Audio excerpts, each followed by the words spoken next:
pasok na lang.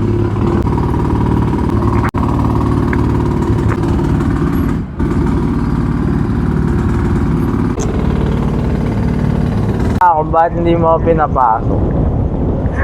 Kasi siguro may makakita sa'yo na sasakay ka ng motor. Hindi po. Ay, hindi. Yung nanay po kasi mga sabihin niya, tamad ko na naman mag-commute. Baka sabi mo, baka may makakita sa'yo na sumakay ka ng motor. May mga ganun akong pasahero eh. Oo. Nanay po.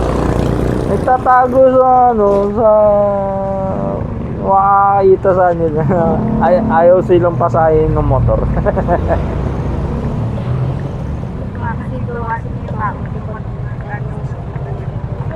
Ay, ganun. Bakit? Mas mura. Hindi.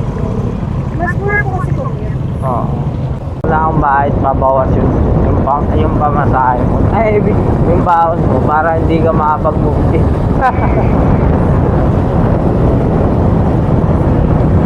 Para alis po kasi nag-commute. Iniisip pa ako.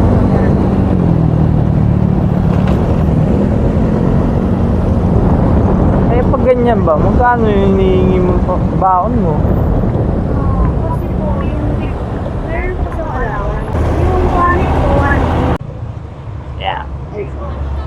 Eh, naman. Pwede yan. Ano, connected yan.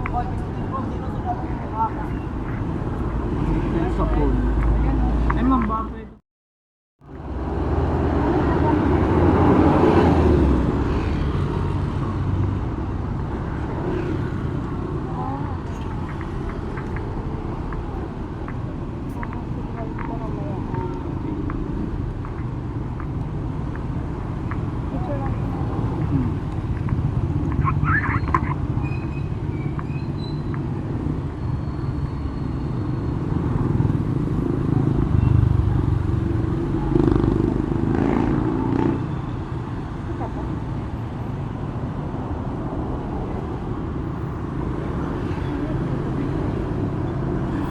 Thank you.